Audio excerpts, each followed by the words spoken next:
আগামী ২৭শে জুন বড় পর্দায় আসছে চুপ। আর আজকে আমরা পেয়ে গেছি সেই সমস্ত কলাকুশলীদের যাদের হাত ধরে বা যাদের অভিনয়ে এই ছবি তৈরি হয়েছে আমাদের সঙ্গে কিন্তু পরিচালক সহ সমস্ত কলাকুশলীরা এই ছবির রয়েছেন। আমরা সরাসরি তাদের সঙ্গে আজকে একটু আড্ডা একটু কথায় জেনে নিতে চাইবো যে এই ছবির ভাবনা কোত্থেকে বা তারা তাদের চরিত্র সম্পর্কে কি বলতে চাইছে। আমি একটু দেখাতে বলবো যে সবাই কিন্তু একদম আড্ডার মুডে কিন্তু রয়েছে, একদম আমরা কিন্তু একটা আড্ডা দিতে চলেছি। চুপ আসছে, আমি প্রথমে একটু দাদার কাছে চলে যাব কারণ পরিচালক রয়েছেন আমাদের সঙ্গে। দাদা, আমি জানতে চাইবো যে আপনি যেরকম বলেছিলেন যে হঠাৎ করে রাতের মনে পড়ে ভূতের ভাবনা, তো সেখান থেকে আপনার এই ছবিটা নিয়ে ভাবনা, তো আপনি আপনার মতন করে একটুখানি বলুন যে এই ছবিটা কেন ভূতের ছবি কেন আপনি ভাবলেন। এবার প্রচুর ভয় পেয়েছি, অল্প বয়স থেকে প্রচুর ভয় পেয়েছি। ভয় পেতে পেতে পেতে অনেক ধরনের স্টোরি আসে মাথাতে। তো এবার ভাবলাম যে ভূত তো পাওয়ায় ভয় আমাদেরকে, এবার আমরা পাওয়াই ভূতকে ভয়। সেই হিসাব দিয়ে আমার স্টোরিটার ভাবনা। কিন্তু আমরা বুঝিনি যে আমরা শুটিং করতে গিয়ে ভয় পাবো উল্টো। হ্যাঁ, সেই ভূতের খপ্পরে পড়েছিলাম, যা গিয়ে তেমনি করে হয়ে গেছে বিষয়টা।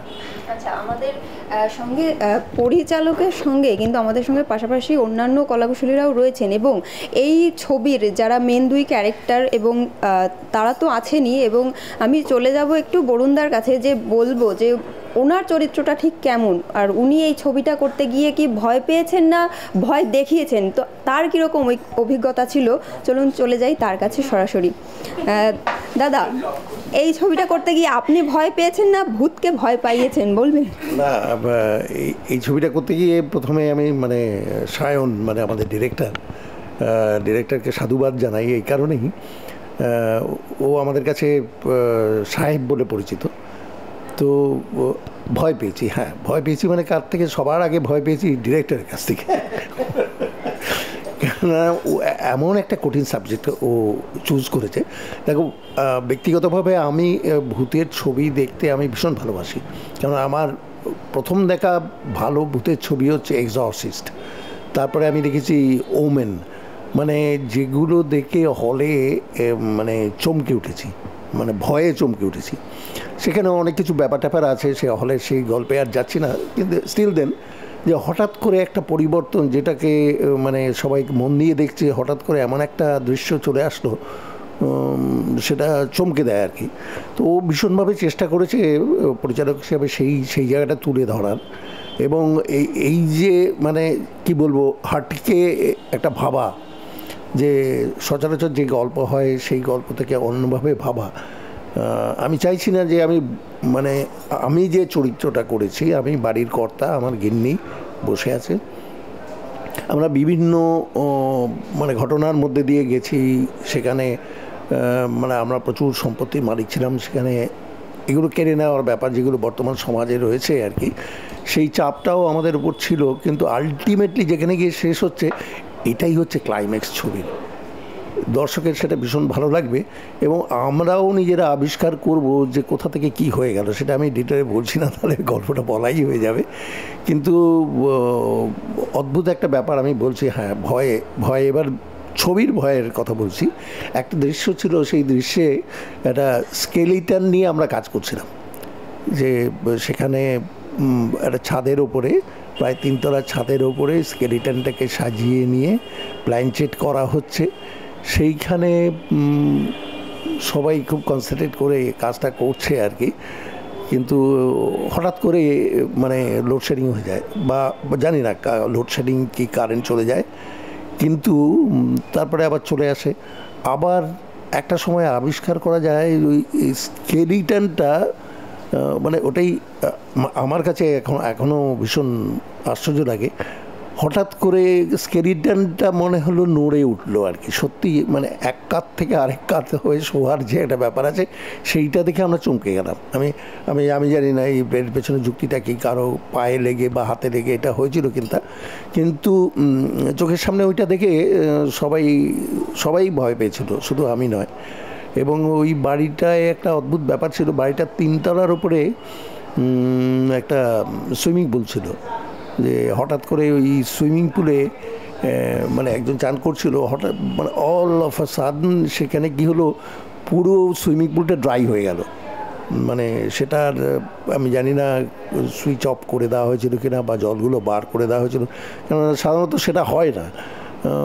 তো এই সমস্ত কতগুলো ঘটনা আমাদের তো আছেই। তারপর গল্পের মধ্যে তো দারুণ দারুণ মানে পরতে পরতে যে ভয়ের ব্যাপারগুলো আছে, ওটা স্ট্রিক্টলি বলা বারণ আর কি, তাহলে দর্শকদের তো মানে আগ্রহটা নষ্ট হয়ে যাবে। তো অবশ্যই মানে দেখো, ভয় মানে কি, ভূত আছে বলে আমি বিশ্বাস করি না, কিন্তু সিচুয়েশানটা এমন তৈরি হয় বা করে ফেলা হয় যেখানে কিনা মানুষ ভয় পেয়ে যায়। সেটা ভূতও হতে পারে, রাক্ষসও হতে পারে, বা হোয়াট এভার ইট মেবি। হ্যাঁ, পেছন থেকে যদি ওটা অতর্কিতে কেউ একটা শব্দ করে মানে চিৎকার করে ওঠে, তখনও ভয় পেতে পারে। তার মানে কি বোঝা যাচ্ছে সিচুয়েশানটা কীভাবে আমাদের কাছে উপস্থাপন করা হচ্ছে সেই অনুযায়ী। আমার মনে হয় সেদিক দিয়ে আমাদের ডিরেক্টর সম্পূর্ণ সফল ও সুন্দরভাবে ছবিটা করেছে, এবং এডিটিংও খুব ভালো হয়েছে। আমি আশা করব দর্শকদের ভালো লাগবে, ছবিটা ভালো লাগবে।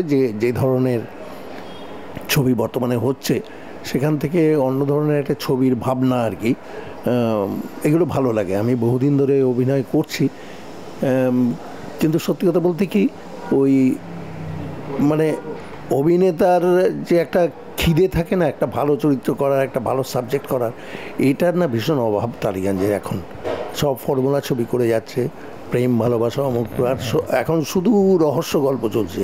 আমি জানি না রহস্য গল্প দিয়ে কি মানে বোঝাতে চাইছে। এনিওয়ে, তো আমি দর্শকের কাছে এটা অনুরোধ করব যে আপনারা আসুন, মানে এসে ছবিটা দেখুন, ভালো লাগবে ছবিটা। মানে আমি কখনোই বলবো না যে বাংলা ছবির পাশে দাঁড়ান, অবশ্যই দাঁড়াবেন, কেন বাংলায় ছবি হচ্ছে, আমরা মানে পশ্চিমবঙ্গে থাকি, তো আপনারা তো এইভাবে বলার কোনো মানে হয় না। বাংলা ছবির পাশে দাঁড়ান, এবং যদি ছবিটা ভালো লাগে, একটা প্রমিস আপনাদের করতেই হবে, তাহলে একটু পাশাপাশি আলোচনা করবেন যে না, একটা নতুন ধরনের ছবি দেখলাম, ভূতের ছবি তো অনেকেই হয়, চলুন না দেখে আসি এই ছবিটা। আর একটা নতুন বাচ্চা ছেলে করেছে, এবং পরবর্তী ক্ষেত্রে আমার ডান দিকে, এক্সট্রিম ডান দিকে বসে আছে, মানে আমার মেয়ের বয়সী আর কি বলবো, ওই একটা বাচ্চা মেয়ে, শি ইজ দ্য প্রডিউসার। ওরা এই উৎসাহ নিয়ে করছে। আমি তো মানে আমি আপ্রাণ চেষ্টা করেছি ভালো করার, কতটা আপনাদের ভালো লাগবে আমি জানি না, কিন্তু চেষ্টাটা ছিল আর কি। মৌসুমি ও আমার স্ত্রী করেছে, ও ভীষণ ভালো করেছে, এবং ডিরেক্টর আমাকে অনুরোধ করেছিল যে বরুণদা আপনি ঠিক করে নিন আপনার স্ত্রী কে হবে। তো মৌসুমীর চেহারার মধ্যে এমন একটা ব্যাপার আছে না, ও খুব ঘরোয়া, ও এমন ঘরোয়া, সেইটা কিন্তু গল্পে ভীষণ কাজে লেগেছে বলে আমার মনে হয়। কেননা এই যে সাবজেক্ট, ভূতের সাবজেক্ট, সেখানে যদি ওই প্রথম থেকে একটা ভয় অমুক তমুক, ওই সেইগুলো না হয় একটা ঘরোয়া একটা গল্পের মধ্যে দিয়ে, ঘরোয়া চেহারার মধ্যে দিয়ে আলটিমেট জায়গায় পৌঁছানো, এটা মনে হয় ডিরেক্টর সফল হয়েছে। কর্তার কাছ থেকে সোজাসুজি কিন্তু গিন্নির কাছে চলে যাব, এবং মৌসুমী সাহা কিন্তু আমাদের সঙ্গে রয়েছে। এবার আমি দিদির কাছে চলে যাব আর জানতে চাইবো যে তিনি কতটা ভূতে ভয় পান, বা এই ছবি করতে গিয়ে তার কীরকম এক্সপিরিয়েন্স হলো। দিদি, ভূতে কি ভয় পাওয়া হয়? ভূতে তো সকলেই ভয় পায়, আমিও পাই। তবে বরুণদার কাছ থেকে যে গল্পগুলো শুনলাম আমি অতটা নোটিশ করিনি। হয়তো হয়েছে বরুণদা বা আজ আশেপাশে ঘুরে বেড়াতো শুটিংয়ের ফাঁকে, বনে জঙ্গলে চলে যেত, আমি তো সেটা করতাম না, সেই জন্য এগুলো বরুণদার চোখে পড়েছে বলে উনি গল্পটা করতে পারলেন, আমি সেটা করতে পারিনি। তবে ভূতের ফিলিং যে হ্যাঁ সেই লোডশেডিংটা হয়েছিল, সেটা তো আমি মনে করি সেটা কমন, পাওয়ার অফ হওয়াটা। গ্রামের দিকে তো পাওয়ার কাট হয়, আমি সেটাই ভেবেছি। কিন্তু ওই যে বলে স্কেলিটনটা উল্টে গেছে, এটা আমি নোটিশ করিনি, করলে হয়তো আমি শুটিংটাই করতে পারতাম না ভয়ের চোটে। ওখান থেকে ও সাহেবকে বলতো সাহেব বাড়ি যাবো, এমনিতেই সবসময় বলতাম আমি তাড়াতাড়ি ছেড়ে দাও আমি বাড়ি যাবো, কিন্তু আমাকে সেদিনকেই ছাড়া হয়েছিল রাত্রি 11টার সময়। অনেক রাত্রিরে বাড়ি পৌঁছেছি, সে ওর কাছে চাপেরও ছিল যে ডবল শ্যুট করতে হয়েছে, মাঝপথে একজন কাজ ছেড়ে দিয়েছে, সুতরাং সেটাকে রিশ্যুট করতে হয়েছে। বেচারাদের প্রচুর খরচও হয়েছে এর জন্য, এবং তার সঙ্গে তো কাজটাও একটা চাপের ছিল। যাই হোক, তো সব মিলিয়ে মিশে একটা মজার পরিবেশের মধ্যে আমরা কাজটা করেছি। ভূতে খুব একটা ভয় পাইনি আমি। বাড়ির গিন্নির ওপরে এই ছবির ভার কতটা ছিল? সে তো ছিলই, যার জন্য আমি শুটিংয়ে আসার পরেই সাহেবকে বলতাম বাড়ি যাবো। ও খালি বলে তোমার এই বাড়ি যাবো শুনলেই আমার টেনশন হয়ে যায়, কতক্ষণে তোমাকে ছাড়তে পাবো সেইটাই। কিন্তু না, তার মধ্যে থেকে মজার করেই কাজটা করা হয়েছে। আমার মনে হয় হলে এসে দর্শক দেখলে তারা খুব এন্টারটেইনড হবেন, এবং হলে এসে দেখুন, অভ্যেসটা করুন, চুপচাপ এসে চুপ ছবিটা দেখুন। আর এই নতুনদের সঙ্গে কাজের অভিজ্ঞতা কেমন ছিল? কারণ এখন শোনা যায় যে ছোটরা বড়দের সেইভাবে সম্মান করে উঠতে পারে না বা না, আমি কিন্তু এখানে সেরকম কিচ্ছু পাইনি।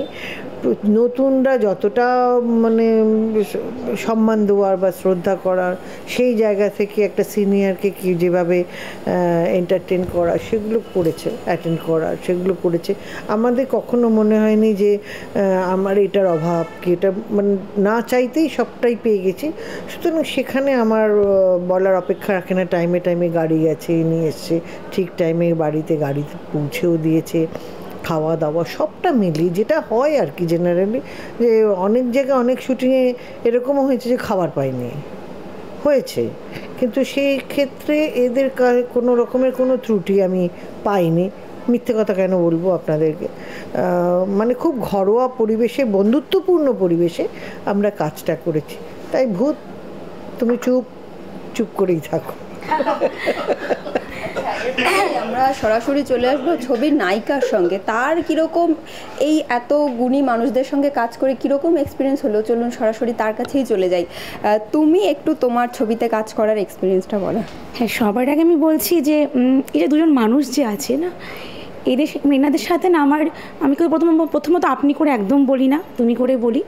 আর আমার কাছে এটা মনে হয় আপনি মানে হচ্ছে কি পর বিষয় না, অনেক দূর, তুমি মানে কাছে। এরা যাদেরকে আমি ছোটো থেকে দেখেছি অভিনয় করতে, বা কোনো সময় ভেবেছি যে আমি স্ক্রিন শেয়ার করবো, তাদেরকে যখন পেয়েছি সামনে থেকে, তো সেখানে না আমি মানে ওই বিষয়টা আমার মধ্যে কাজ করেনি। প্লাস যেমন ওনারা বললেন যে আমি পার্ট প্রডিউসারও আছি, তো সেক্ষেত্রে প্রডিউসারের মতন করে আমি ট্রিট করতে পারিনি। আর মানে এই দুজন মানুষের সাথে আমরা প্রচণ্ড ঘরোয়া সম্পর্ক হয়ে গেছে। আমার যদি কোনো কথা থাকে দিদির সাথে শেয়ার করি, সব কিছুই আমার চলে। এমনকি দিদি প্রথম যখন আমরা যাই, দিদি পাটিসাপটা করে আমায় খাইয়েছিল, তো যেহেতু মিষ্টি খুব পছন্দ করি আমি। আর দাদার ঘরে আমি মানে কাপের ট্রে নিয়েও কিচেন অবধি গেছি, মানে এরকম একটা বিষয়। একটা বেড়াল আছে, তাকে প্রচণ্ড চটকেছি, মানে একদম ঘরোয়া সম্পর্ক। তো সেখানে দাঁড়িয়ে আমার কাজ করার সময় না ওরকম কিছু মনে হয়নি। আর বাকি যে দুজন আছেন না, সঞ্জীব সরকার বা রতন সরকার, প্রচণ্ড ভালো মানুষ। সঞ্জীব সরকার আমি কাজ করেছি, ঠিক আছে, এমনি কোনো প্রবলেম আমি ফেস করিনি একদম। তোমার চরিত্রটা নিয়ে? চরিত্র হচ্ছে আমি প্যারানর্মাল অ্যাক্টিভিটিস নিয়ে রিসার্চ করা একটি মেয়ে। কোনো একটা কারণে এই বাংলো বাড়িতে যাই, সেখানে গিয়ে আমি কেউ ফিল করে না, যেহেতু একটা পাওয়ার আমার মধ্যে আছে, আমি কিছু জিনিস ফিল করি। তারপর সেটা নিয়ে বাকিটা সবাইকে বোঝানোর চেষ্টা করি, কেউ বোঝে কেউ বোঝে না। তারপর তো বাকিটা। তুমি নিজে বিশ্বাস করো প্ল্যানচেট বা ভূতে? প্রচণ্ড। দেখো, ভগবান আছে বিশ্বাস করো, তাহলে তো শয়তান আছেই বলো। তো এটা আমি মনে করি যে ভগবান থাকলে শয়তান আছে। তো আমার নিজেরও ফিল আছে। তোমাদের আমি আগেও একবার বলেছিলাম যে আমার এরকম ফেস করা, আমি একটা বাড়িতে থাকতাম। তো আর হ্যাঁ, দাদা যেটা বললো প্ল্যানচেটের সময় আমি একটা সিনেও আছে, আমার যে কো অ্যাক্টর আছে, সে দেখবে যে মোমবাতিটাকে গার্ড করছে, প্রবলেম হয়েছে। আমি যতবার মোমবাতি ধরেছি নিভে গেছে, মানে প্রবলেম আমার হয়েছে। এটা একদম অরিজিনালি হয়েছে। তুমি ফেস করেছো এটা আমি, হ্যাঁ এটা আমি জানতাম না। দিদি তো তখন অ্যাকচুয়ালি দিদি তখন ছিল না ওখানে, হ্যাঁ মেকআপ রুমে ছিল। তো দিদি খালি হচ্ছে বাড়ি যাবো, জিয়া কোথায়, বাড়ি যাবো, বলছে এই মরেছে, আমার এখনো শুটিং বাকি, মানে কি প্রবলেম এটা আমি তো বলতে পারছি না দিদিকে যেখানে এই প্রবলেম হচ্ছে। হ্যাঁ, তো এটা খুব প্রবলেম হয়েছে, এটা একদম অরিজিনাল হয়েছে। আরেকটা হয়েছে, কাটছি, আমাদের যখন শুটিং শেষ হচ্ছে, তো আমাদের থাকাটা না, একটা যেটা বাংলো বাড়ি ছিল, সেখানে থাকাটা আর আমাদের কাজ একই জায়গায় ছিল। আমি একটা ঘরে রুমে রেস্ট নিই, তো সেখানে রাতের বেলাটা আমার মাঝে না একবার 6 মাসের গ্যাপ হয় শ্যুট করতে গিয়ে, তুমি তো জানোই তোমরা। তো তখন আমার ওই একই ঘটনাটা রিয়েল ঘটেছে, জানো, তোমাদেরকেও বলা হয়নি। যে খাটটা ছিল যেখানে তোমাদের শ্যুট হয় দুজনের, ওই খাটটা রাতে করে শুয়েছে, দেখছি কেন না পুরো এরকম দাগ পুরো, আমি সব এরকম পুরো দাগ পড়ে যাচ্ছে, আমি সবাইকে বলেছি। হ্যাঁ, তো আমি তখন মানে বুঝতে পারিনি এটা কেন, কী এবার কী এটা ঘটেছে আমার সাথে। আর পুরোনো খাটটা না পুরোনো দিনের ছিল, এটা দুবারই হয়েছে, কাউকে আমি বলিনি। আর দার্জিলিংয়ে গিয়ে আমি একটা ওখানেও ভূতের ফিল, বাবা ভূতের ওখানে ফেস করেছি। হ্যাঁ, পেছনে যাই নাকি জানি না, দরজা খুলতে দেখেছি অটোমেটিক, গিয়ে দেখি লনে কেউ নেই, এটা আমি জানি না বাকিটা, এটা অরিজিনাল কথা একদম। এটাই বলতে চাইব, প্রথম ছবি আমার, প্রডিউসার হিসেবে প্রথম, একটা ব্যবসার চিন্তা তো রয়েইছে। আর সবাইকে বলবো আপনারা আসুন, ছবিটা দেখুন, ভালোবাসা দিন। জানি না আমার অভিনয় কেমন লাগবে আপনাদের, আশা করব ভালো লাগবে। কনসেপ্টটা খুব ভালো, ডিরেক্টর ভীষণ ভালো কনসেপ্ট বানিয়েছে, ভালো লেগেছে ওর ভাবনা চিন্তাগুলো ভালো। এমনকি আমাদের যে পোস্টার বা হোর্ডিং পড়েছে সেটাও কিন্তু একদম মানে ডিরেক্টরেরই ভাবনা চিন্তা, এটা আমি বলছি, নিজের মাথা থেকেও বার করেছে।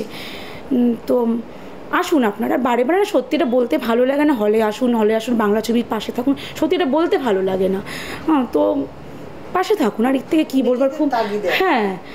আর সব থেকে বড় বিষয় যে ভূতের ছবি তো হলে না দেখলে কিন্তু মজা নেই, ওই যে সাউন্ড, এটা কিন্তু একদম বাস্তব কথা। কারণ আপনারা তো হিন্দি ছবি হলেও হলে আসেন, হলিউড ছেড়েই দিন, তো বাংলাকেও একটু আসুন, পাশে থাকুন। ভূতের ছবি হচ্ছে অন্যরকম, আরও সবাই বানিয়েছেন, অনেকেই হয়তো ফিউচারেও হবে। তো আপনারা যদি ভালোবাসা দেন, যদি আপনাদের ভালো লাগে, তাহলে এটার পরের পার্ট না আমরা কিছু ভাববো, সেটা আপনাদের উপর ডিপেন্ড করছে। একদমই, আমরা কিন্তু জেনে নিলাম যে এই ছবি কেমন হতে চলেছে, আর তারা এই ছবি নিয়ে কেমন ভাবনা নিয়ে এই চুপ তৈরি করেছে। তাহলে চুপ করে রইলে কিন্তু চলবে না, চুপ দেখতে আসতে হবে। আগামী 27শে জুন আসছে চুপ। ক্যামেরায় সন্তোষ রায়ের সঙ্গে সহেলি বিশ্বাস, ওঙ্কার বাংলা।